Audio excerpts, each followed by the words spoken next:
তাকে যখন লাথি দেয় ফেলে দেয়, হয়তো সে আকুতি মিনতি করছে পুলিশের কাছে যে আমাকে বাঁচতে দেন, বা আমাকে মাইরেন না, এরকম হয়তো কান্নাকাটি করছে। তো হয়তো বা পানিও চাইছে যে বাবা আমাকে পানি দাও, মা আমাকে পানি দাও, কিন্তু পুলিশ সেটা দেয় নাই করতে। পুলিশ তাকে খুব জঘন্যতম অত্যাচার করে সে হত্যা করছে। সজীবের না থাকার জায়গাটা কোনোদিন আমার কেউ পূরণ করতে পারবে না, তবে মনে হয় সারা ঘরে এসে আছে, হয়তো বাইরে গেছে। আমার ছেলে ডাক্তার সজীবের আত্মার জন্য শান্তি পায়। আর যদি রাষ্ট্র তার জন্য কিছু করতে চায়, তাহলে সর্বোচ্চ শহীদের মর্যাদা যেন আমার ছেলেকে দেয়। এখন সন্তানটা নিয়ে অনেক দূর সাঁতার কাটার পরে যখন আমি নদীর কিনারে এসে সোজা হবো, ঠিক ওই মুহূর্তে আমার সন্তান আমার কাছ থেকে নিয়ে।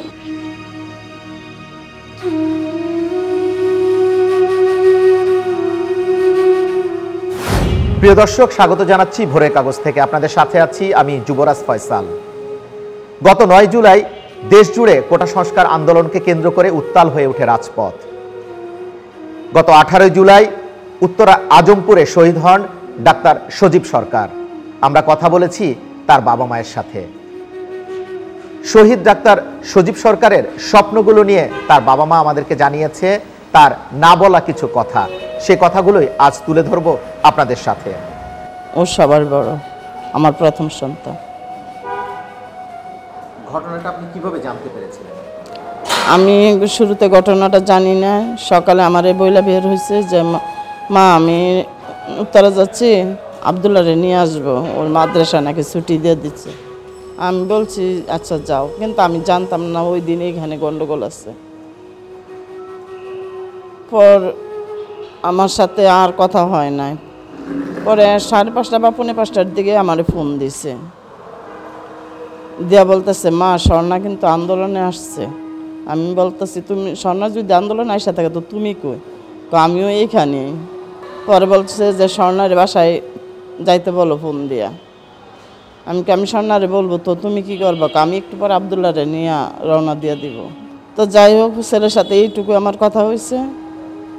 পরে মেয়েরে ফোন দিলাম, ফোন দেওয়ার পর মেয়ের সাথে কথা হয়েছে। মেয়ে বলছে যে মা আমি বাসায় আসছি, কিন্তু সেও বাসায় আসে না। আমি ওর কাছে ফোন রাখিয়া দিয়ে আবার আমার ছেলেরে ফোন দিতেছি, কিন্তু আমার ছেলে আর ফোন রিসিভ করে না। এইভাবে আমি প্রায় 8টা কল দিছি। এরপরে ওদের সাথেও যোগাযোগ করতেছি। আমার বাইশটা ছিল আনিক, ওরাও ফোন দিছি। ও বলতেছে আমার ফোনও তো রিসিভ করে না। এইভাবেই ফোন দেওয়া চললো। আমার মেজো ছেলেরও ফোন দিলাম, কিরে তোর ভাই তো ফোন ধরতেছে না, ওর একটা ফোন দেস না। তো মেজো ছেলেও আন্দোলনে ছিল নরসিংদী জেলখানার মোড়ে, কিন্তু কেউ যখন ফোন ধরতেছে না, আমি লাস্টে আবার সন্ধ্যার দিকে আমার মেজো ছেলের ফোন দিছি, কিরে তোর ভাইয়ের সাথে যোগাযোগ হয়েছে? বলছে মা হ্যাঁ হয়েছে, ভাই নাকি হাতে একটু ব্যথা পাইছে। পরে আমি বললাম যে হাতে ব্যথা পাইছে মানে? কয় হ্যাঁ ব্যথা পাইছে, তো বাইরে নিয়ে আসতেছে। আমি কি দিয়ে আসতেছে? কয় সিএনজি দিয়া। ও বলতেছে সিএনজি দিয়ে নিয়ে আসতেছে। এইটুকুই জানা, কিন্তু রাত অপেক্ষা করতেছি। এশার নামাজ পড়া 2 রাকাত নফল নামাজে পড়ছি সন্তান করল কি যাতে আল্লাহ সহি সালামতে সন্তান করে ঘরে ফিরে আনে।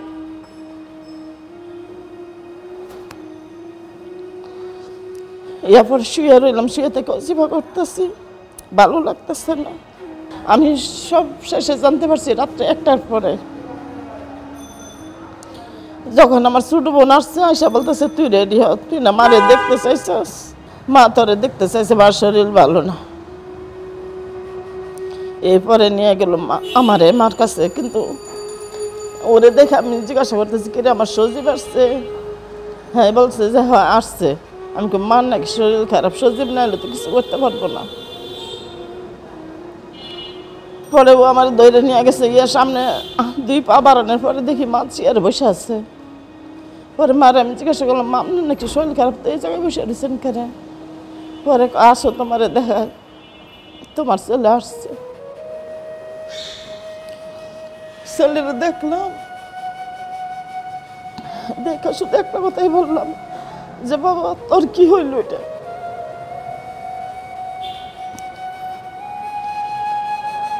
আমার আরো কিচ্ছু খবর ছিল না তখন। টুকুর শুধু নীরবে খালি একটু চোর পানিয়ে ফেলছে, আর কিচ্ছু না। লাস্টে ছেলেরে ধইরা মুখটা আগলাই দেখা কপালে 2টা প্রশ্ন করে বললাম যে তুমি ঘুমাও, কারণ আমার ছেলে অনেক ক্লান্ত। আমার ছেলে মারা যাওয়ার পরে আমি সহজে কান্না করি না। যখন একা থাকি নীরবে কান্না করি।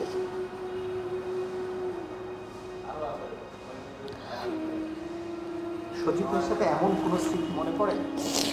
সজীবের রাতের স্মৃতি যদি বলতে যাই তাহলে বলতে হয় যে একটা সন্তানরে যেইভাবে লালন পালন করে বাবা মা, ঠিক এইভাবে আমার সন্তান আমার আগলায় রাখছে।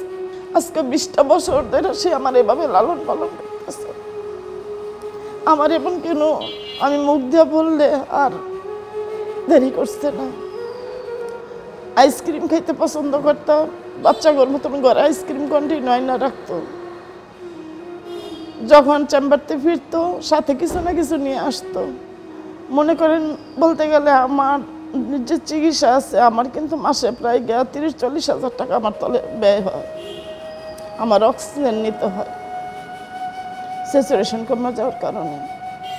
কিছুদিন পর পর অসুস্থ হয়ে গেলে হাসপাতালে ক্রিসেন্টাইনা ভর্তি করেন। এইভাবে আমার ছেলে আমার দেখভাল করতে হয়েছে। আমরা হাসি ঠাট্টা, আমার যে ছেলে মেয়েরা আমার সাথে ওরা মা একদম বন্ধুর মতন আচরণ করত। সজীব ভাইয়ের সাথে শেষ কথা কি হয়েছিল আপনার? এই শেষ কথা এইটুকু, ওর বোনের বলতাম, স্বর্ণারে বলতাম বাসায় চলে আসার জন্য। আরও আমারে বলছে যে মা আমি আবদুল্লাহরে নিয়ে বাসায় ফিরবো, কারণ ও তো আমার কাছে বইলে আসছে যে আমি আবদুল্লাহরে আনতে চাই। আমার ছোট ছেলে। এই যে সজীব ভাই মানে তিনি ডাক্তার ছিলেন পেশায়, আন্দোলনে আসছে, এই ঘটনাগুলো কি আপনি জানতেন? আন্দোলনে আসার ঘটনাটা আমি জানি না, কিন্তু ওর সাথে যখন আন্দোলনে দেখা হয়েছে পরে ও আমারে বলছে, পরে ও মারা গেছে পরের দিন আমারে বলছে। আমি বললাম যে তোর সাথে কিভাবে দেখা হয়েছে? ভাইও আন্দোলনে ছিল, ভাইয়ের সাথে মেডিকেল স্টুডেন্ট ছিল, আর ও ছিল মুগ্ধদের সাথে, কারণ ও স্যালাইন পানি ওইগুলি নিয়ে গেছে। মুগ্ধ কিন্তু ওর আবার ফ্যান। ওর নামটা? হ্যাঁ, নামটা? ওর নাম সুমাইয়া সরকার স্বর্ণা। সুমাইয়া তো আপনার ছোট মেয়ে? হ্যাঁ। একবারে সবার ছোট? না, সবার ছোট হয়েছে ছেলে আবদুল্লাহ। তো এই যে সুমাইয়া এবং হচ্ছে আপনার হচ্ছে বড় ছেলে সজীব ভাই দুজনই আন্দোলন? হ্যাঁ, দুইজনই ছিল। আবার নরসিংদীতে আমার মেজো ছেলে আমার বইলা গেছে। মেজো ছেলে বলছে যে মা আমি জেলখানার মোড়ে যাইতেছি। আমি বলছি এখানে তো আন্দোলন হইব? হ্যাঁ, এটা তো হইব স্বাভাবিক। ওরা ওইখানে ছিল। কিন্তু সজীব ভাই আপনাকে বলে আসেন না, কারণ ও জানতো আমি টেনশন করবো, আর আসার কথা বললে আমি দিব না তারে। কারণ আমার সংসারের একমাত্র সব কিছু দেখবার করা সেই ছিল মলিয়া। সজীবের না থাকার জায়গাটা কোনো দিন আমার কেউ পূরণ করতে পারবে না।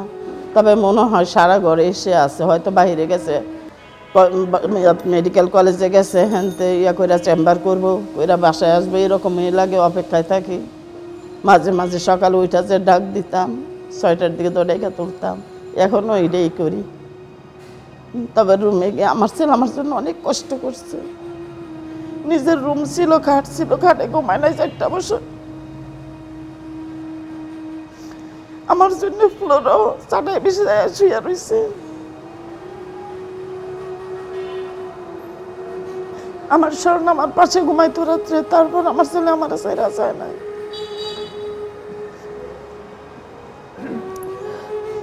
এরপরে লাস্টে ফ্লোরিং বিছনা করে দিছি, যাই তাহলে এটাতেই তা স্ট্যান্ড ফ্যান ছিল, গরম লাগতো, তারপরে সে তার বেডে যায় না। ছেলে মেয়ে সবারই হয়, কিন্তু আমার সন্তানের মতন এমন ছেলে হওয়া খুব কম। মার ভাগ্যেই ছুটে। সে ছোটবেলা থেকে ডাক্তারি স্বপ্ন দেখা গেছে, আর আমি নিজে ওই স্বপ্নটা দেখছি। ওর আব্বার সাথে একদিন কথাবার্তা বলতে গিয়ে ওর আব্বা বলতেছে, আমি বলছি যে শোনো আমার ছেলে যখন হয়েছে আমি তার মাদ্রাসায় পড়াবো। পরে ও বলতেছে না, মাদ্রাসায় পড়ানো যাবে না। কেন? কয়ে গ্রামে গ্রামে হাইটা ধান চাল উঠাইবো, টিফিন গাড়ি নিয়ে মানুষের বাড়ি দৌড়াইবো, আগের যে প্রেক্ষাপটে যেটা ছিল। পরে বললাম তো তুমি কি চাও? সে স্কুলে পড়াশোনা করবে। আল্লাহ বললাম যদি স্কুলে পড়াশোনা করে তো আমার একটা শর্ত কি, আমার ছেলের ভবিষ্যতে ডাক্তারি পড়াইতে হইব। তো ডাক্তারি পড়াইতে হইব। ছেলে বড় হয়েছে, ইন্টার পরীক্ষা দিছে, দেওয়ার পরে ছেলে হঠাৎ করে অপারেশন হয়েছে অ্যাপেন্ডিসাইডে। হওয়ার পরে ছেলে একবারে যায় অবস্থা, তারে হাসপাতালে নিয়ে দৌড়াদৌড়ি করলাম, পরে বাসায় নিতে রেখে চিকিৎসা করলাম, করায় স্যালাইন দিয়ে ইন্টারভিউ হলে পাঠাইলাম। সে বসে থাকতে পারতো না। 25 মিনিট থাকার পর আমার ছেলে বের হয়ে আইসা পড়ছে, কারণ তার বমি হওয়া শুরু হয়ে গেছে। বাসায় এসে বলছে যে মা, পাড়া প্রশ্ন রাইখে আসছি, যদি আমি সম্পূর্ণ পারতাম তো হয়তো সরকারিভাবে টিকা যাইতাম, তবে এখন যদি সিরিয়ালে আসে তো হয়তো প্রাইভেটের সিরিয়ালে আসবো। তো আল্লাহর অশেষ দয়া, আমার সন্তানটা আল্লাহ রাইখা গেছে। তবে আল্লাহর কাছে একটা জিনিস চাইছিলাম, ওই ছেলের নিয়ে যেদিন হাসপাতালে রাত্রে দৌড়ায়, বলছিলাম যে হে আল্লাহ, তুমি ছাড়া তো আমার কেউ নাই, তোমার কাছে আমার একটাই প্রার্থনা, যদি আমার ছেলের দেওয়া সমাজের কোনো কল্যাণ হয়, মঙ্গল হয়, তাইলে আমার ছেলের আমার কাছে রেখা যায়, আর যদি না হয় তো নিয়ে যায়। তো ওই সময় আল্লাহ আমার সন্তান দিছে ফিরাইয়া, ঠিক ছিল। কিন্তু এখন সন্তানটা নিয়ে অনেক দূর, সাঁতার কাটার পরে যখন আমি নদীর কিনারে এসে সোজা হবো, ঠিক ওই মুহূর্তে আবার আমার সন্তান আমার কাছে নিয়ে গেছে। ছেলের প্রাইভেট মেডিকেলে ভর্তি করায় মনে করেন আমি অনেক রেন করে পড়াইছি। আমার সাথে ছিল আমার 2 বোন, আমার ভাইও আমারে কিছু হেল্প করছে, সাথে ছিল আনিক, সাথে ছিল ফয়সাল, আরেকজন বন্ধু ছিল। মানে আমরা কয়েকজন মিলা তার পিছনে সাপোর্ট দিছি পড়াশোনা করার লাগে। তবে সবচেয়ে বেশি অবদান হয়েছে ফয়সালের। ফয়সাল আমার ছেলের বন্ধু, আর অনেক হয়েছে বাইস্তা। হ্যাঁ, চাচতো ভাই হইলো, বন্ধুর মতনই চলাফেরা করছে, মাইলস্টোন একসাথে পড়াশোনা করছে, তো বন্ধুর মতো রয়েছে সবসময়। তবে কন্টিনিউ আনিকই ওর সাথে রয়েছে, দিনের বেশিরভাগ অংশই রয়েছে আনিকের সাথে। উত্তরা থেকে গেছি, ওইখানে পড়াশোনা করছে আনিকে, ও সবসময় দিনের বেশিরভাগ অংশটাই কাটায় গেছে একসাথে। আর আমার সজীব নামাজ রোজার দিক দিয়েও ছিল খুবই 7 বছর বয়স থেকে ও রোজা ধরছে, নামাজ ধরছে। এই যে আমার ছোট ছেলে আবদুল্লাহ আছে না, ও 4 বছর বয়স থেকে নামাজ ধরছে, ও রোজা থাকতেছে 7 বছর থেকে। না, আমার কোনো সন্তান এই রাজনীতির সাথে জড়িত নাই। এই দিক দিয়ে রাজনীতি কি কোনো কিছুতে জড়িত নাই। মানুষ ছেলে মেয়ে পালতে গেলে ছেলেমেয়েরা নাকি অনেক কিছু মা বাবার হেনস্থ করে, কিন্তু আমার 4টা সন্তান আমি পালছি, আমার কাছে তাদের কোনো চাহিদা ছিল না যে মা আমার এটা লাগবো দিতে হবে, দিবা না কেন, ওই রকম ধরনের কোনো জবরদস্তি ছিল না, চাহিদাও ছিল না। আমার ছেলে মেয়েদের টাকার প্রয়োজন পড়লে আমার কাছে বলতো যে মা আমারে কয়টা টাকা দাও। শুনলে অবাক হবেন যে আমার আবদুল্লাহ আছে, ও যে ছোট, ওর আল্লাহর রহমতে ওর 15-16 বছর বয়স হয়েছে। ও 2-3 বছর ধরে ঘর থেকে একা একটু বের হয় নরসিংদী গেলে, আমি আর আগ পর্যন্ত তারে দেই না। আর সে কখনো নিজের টাকা হাতে নিয়ে দোকানে যায় না। কেউ যদি তারে ঈদের সালামের টাকাটাও দিত, এটা আমার কাছে দিয়ে দিত। তা আমার প্রত্যেকটা ছেলে মেয়ে মনে করেন ওরা পড়াশোনা করছে, নিজেরা নিজেদের সাথে লড়াই করছে, সাথে আমি ছিলাম বিদায়। ওরা বোধহয় চাকরি করতো, অফিসে থাকতো, সময়টা তো ওর সাথে কাটায় না তেমন, বেশিরভাগ সময়টা আমার সাথেই কাটাইতো। কিন্তু খাবার চাইলে যদি খাবার ইচ্ছা হয়তো বলতো মা তুমি এটা করে দাও। ফুচকাতে নিয়ে, মিষ্টিতে নিয়ে, ফাস্টফুড খাবার আমার ঘরে এখনো তৈরি হয়, সবই নিজে ঘরে তৈরি করে ছেলে মেয়েরে খাওয়াইছি।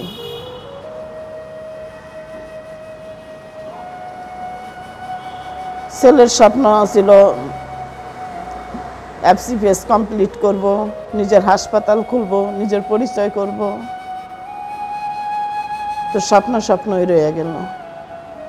বাড়ির একটা কাজ ধরছিলাম, কাজ পিলার এখনো সব সম্পূর্ণ হয় নাই। স্বপ্ন ছিল যে বাড়িটা কাজ শেষ হইলে হাসপাতালের জন্য আরও করব। ওই দিন আমার ছেলে মারা যাওয়ার পরে একজন ফোন দিয়ে বলছে ও নাকি কিছু হাসপাতালের মেশিন কেনাকাটা করছে একটা ডায়াগনস্টিক সেন্টার খোলার লাগে। ওইটা আমি জানতাম না, মারা গেছে, ফোন দিয়া জানাইছে সাকিন স্যার। পরে মানে এই যে লাশ দেখলেন, তারপরে ওর দাফন কোথায় হয়েছে? ওর দাফন হয়েছে ওর দাদার বাড়িতে চৌষবর্তী গ্রামে। কারণ এটা তার আগেরই বলা ছিল। যখন আমি বলছি যে বাবা বাড়িটা করা হইলে আমার একটা আবদার রাখতে হইব, কি বললাম যে শোনো, আমার তো বাবার বাড়ি থেকে অংশ পাওয়ার কথা ছিল, কিন্তু ওরা তো দেয় না। তবে যদি কিছু টাকাও আমার হেরা দেয়, তবে তুমি আমার ওই টাকা বইরা আমার একটা এতিমখানা খোলার ব্যবস্থা করে দিবা। পরে বলছে যে তোমার বাবার বাড়ি টাকা লাগবে না, আমি তোমার এতিমখানা খুলে দিব। আমি বলছি পরে যে আরেকটা শর্ত আছে, কি যে এইখানে একটা পারিবারিক গোরস্থান থাকতে হইব, কেননা আমি তোমাদের রায়পুরাতে যাব না, আমি নরসিংদীও থাকবো, আমার ওইখানে রাখবো। আর আমার ছেলে বললো যে না, মা ওইখানে আমার দাদা দাদি, আমার চাচা আছে ফিরোজ মাস্টার, তো আমি যদি মারা যাই আমার কবর ওইখানেই দিবা, আর দিলে তুমি ওইখানেই যাইবা, অন্য কোথাও যাইতে পারবা না। কারণ ওর যে চাচা মারা গেছে ও একজন মুক্তিযোদ্ধা ছিল, ওর আরেক চাচাও মুক্তিযোদ্ধা। তো পরে আর কিছু বলি না, আমি এইভাবে বলতেছিস কেন, না বইলা রাখলাম। তারপর আরেকটা আবদার করছে, আমি যদি মারা যাই তো আমার লাশটা যেন আমার দাদির বারান্দায় থাকে। নিয়ে গেছি রায়পুরাতে, দাদির বারান্দায় রাখছি, কিন্তু আমার যে ঘরটা আমি থাকি এই ঘরটাই ছিল তার দাদুর ঘর।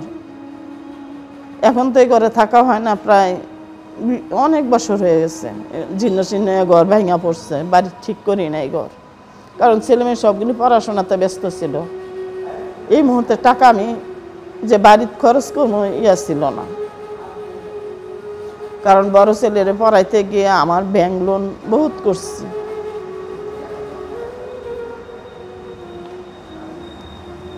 কইরা ছেলে মেয়েরে পড়াইছি, বোনেরা দিছে, সবাই মিলে জেলায় ছেলের পড়াশোনা শেষ করছি।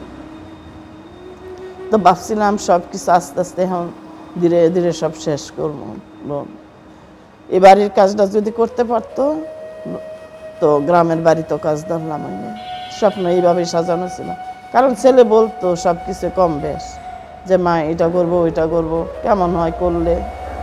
আমি পরে আরেকটা কথা বলছে, মাস ছয়েক আগে বলতেছে, মা বাড়ি করবো করবো বলতেছি, বাড়ি করবো করবো যে বলতেছি, হয়তো বাড়ি একদিন হইব ঠিক, হয়তো এবারে আমি থাকবো না, তোমরা থাকবা, আর নাইলে তুমি থাকবা না, সবাই থাকবো। জানি না কেন আমার ছেলে কথা বলছে। সজীব ভাই শহীদ হওয়ার পরে সরকার বা কোনো পক্ষ থেকে কেউ দেখতে গেছিল বা কোনো? না, ওর মেডিকেল থেকে গেছে, ব্রাহ্মণবাড়িয়া থেকে ওর স্টুডেন্টরা আসছে, নরসিংদী ডাক্তারদের একটা সমিতি আছে, ওরা এসে দেখা করে গেছে, সান্ত্বনা দিয়ে গেছে। কালকে তারুণ্যের সাথে ওর জন্য দোয়া মাহফিল করা হয়েছে, দোয়ার আয়োজন করছে, ওইখানে আসলাম, ওইখানে দোয়া করা হয়েছে। আর ওর নামে কিছু একটা মনে হয় স্মৃতি ওরা মেডিকেলে করব। তো সজীবের এক কলিগ জুবাইর স্যার, উনি কিশোরগঞ্জ মেডিকেলে একটা লাইব্রেরি ওর নামে করাইছে, জানতে পারছি ফেসবুকের মাধ্যমে দেখছি। এমনি আর্থিক কোনো মানে সহযোগিতা করার? আমার আর্থিক সহায়তাটা আমার বড় কাম্য না, কাম্য হয়েছে আমার সন্তানদের যে হত্যা করছে বা যারাই মারছে তাদের বিচার পাওয়াটা দরকার। পুলিশের গুলিতে তো মারা গেছে, এখন আমি আমার সন্তানের একমাত্র বিচারটাই চাই। রাষ্ট্রের কাছে আপনার আবেদনটা কি? রাষ্ট্রের কাছে এটাই আমার আবেদন, যে আমার সন্তানের হত্যার বিচারটা আমার পাওয়ায় দে। আর ওরা যদি আমার সন্তানের নামে কোনো কিছু কইরা রাখে, আজীবন আমার সন্তান ওইভাবে বাচ্চা থাকবো তার স্মৃতির উপরে। আমার একটা স্মৃতির দরকার, যেহেতু সে একজন ডাক্তার ছিল।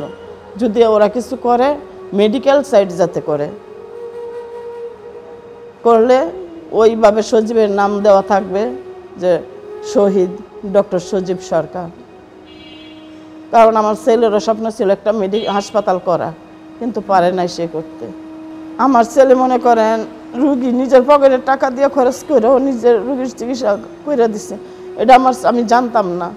আমার ছেলের যখন দাফন দিয়ে বাড়িতে আসছি, আসার পরে একজন এসে বলছে যে জানেন আপনার আমি দেখার জন্য কেন আসছি?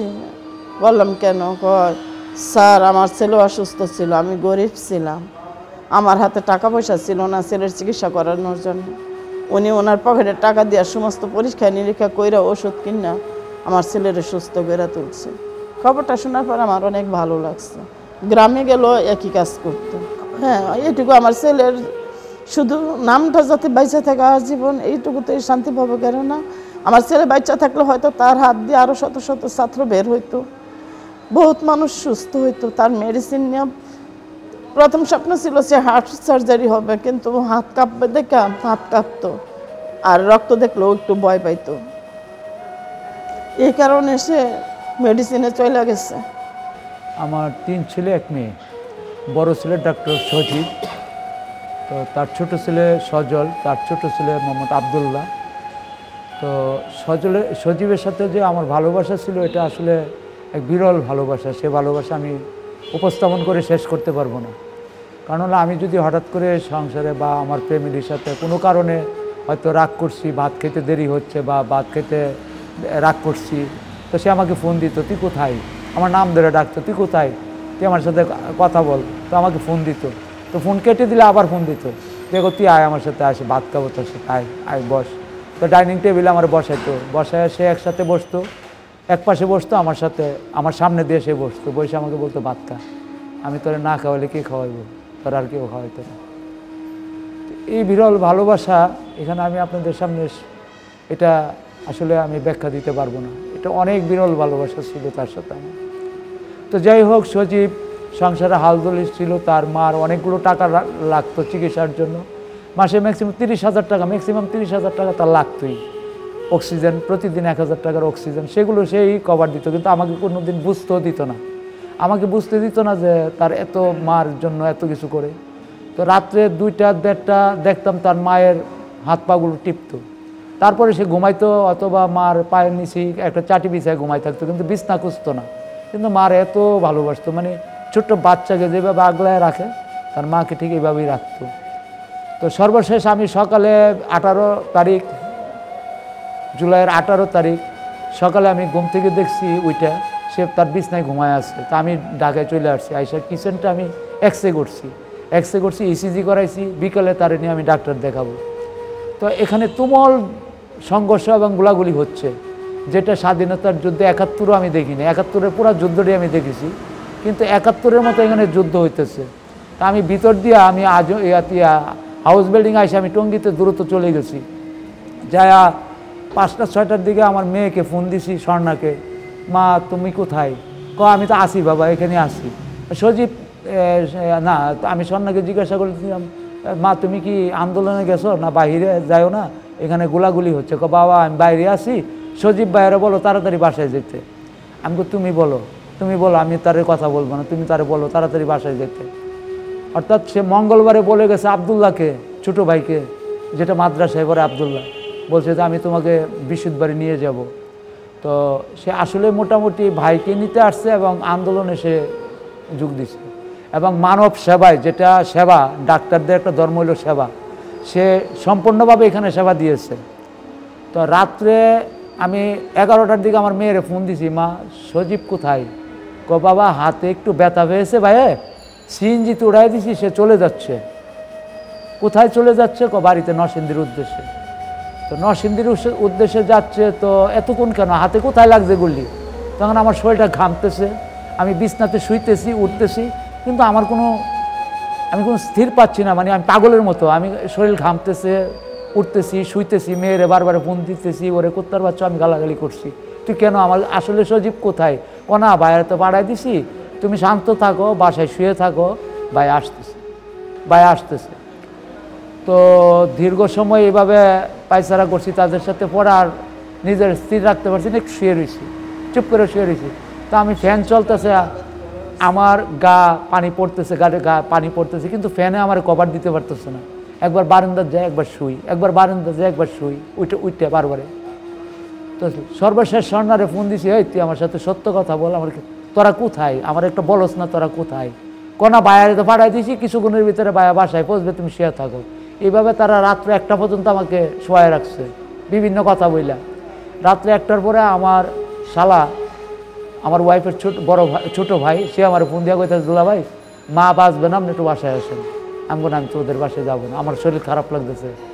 মারে দেখতে হইলে আসেন। তো চিন্তা করলাম, শাশুড়ি তো, তাকে তো আমার দেখতে হবে। তো আমার শালা বলতেছে যে আমার ছেলেরে পাঠাইছি, তার সাথে আসেন।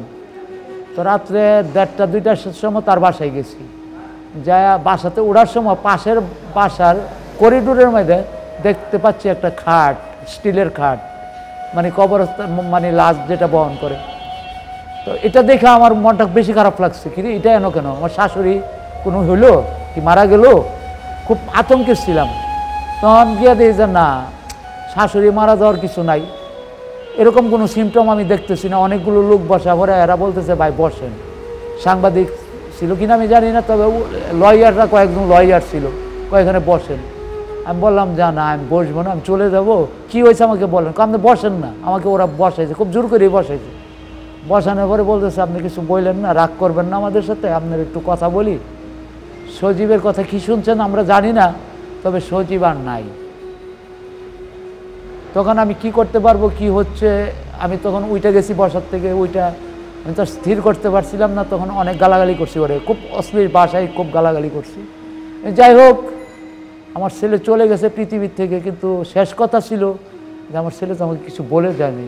আমার ছেলেরা নাকি, আমি যতটুকু শুনতে পারছি এখানে আইসা শুনতে পারছি, আমার ছেলেকে প্রথম লাত্তি দিয়ে ফেলে দেয়, তলপেটে লাত্তি দিছে, লাত্তি দিয়ে ফেলে দিছে, ফেলে দিয়া তাকে বুকে অস্ত্র ঠেকায় গুলি করছে। এটা আমি স্বাধীনতার যুদ্ধে এরকম মর্মাহত, এরকম আমি কোনোভাবে, আমি পাকিস্তানের দেশে যুদ্ধ করছে, বাংলাদেশের মুক্তিযোদ্ধারা যুদ্ধ করছে, কোনো মুক্তিযোদ্ধাকে আমি এরকম দেখি না গুলি বুকে ঠেকায় গুলি করছে।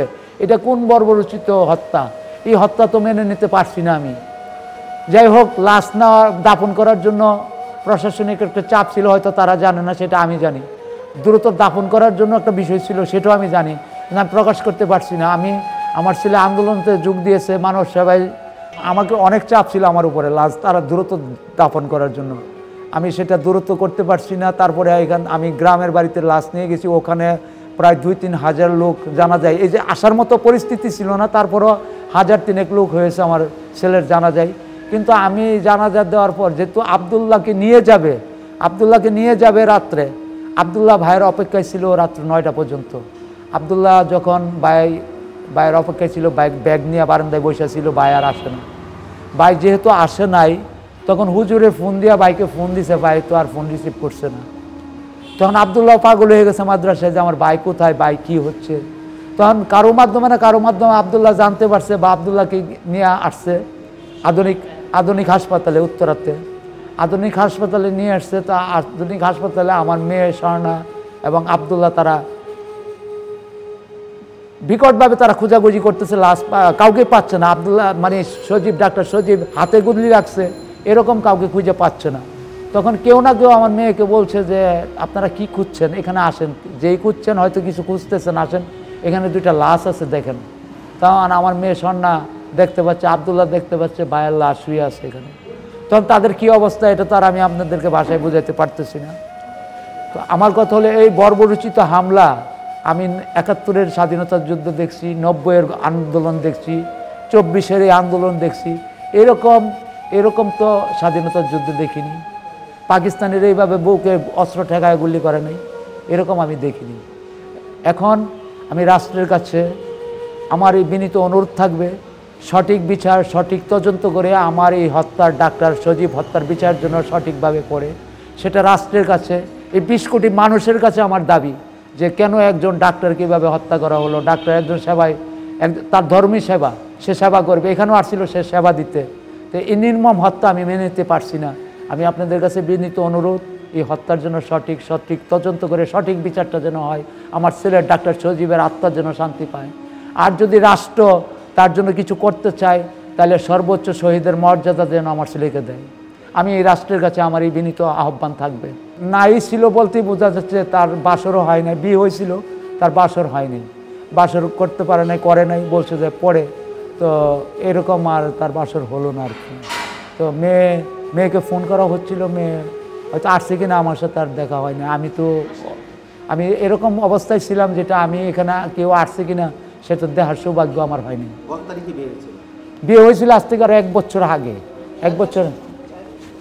4 বছর আগে বিয়ে হয়েছিল। আমাদের বাড়িতে সে 1 মাস ছিল, 1 মাস, কিন্তু 1 মাসে তার কোনো বাসর হয়নি, তার সাথে তার কোনো মানে যে কমিটমেন্ট ছিল, এই কমিটমেন্ট হয়তো সে ফিল আপ করতে পারে না, এর জন্য আর তার সাথে সে করে নাই, গ্রহণ করে নাই।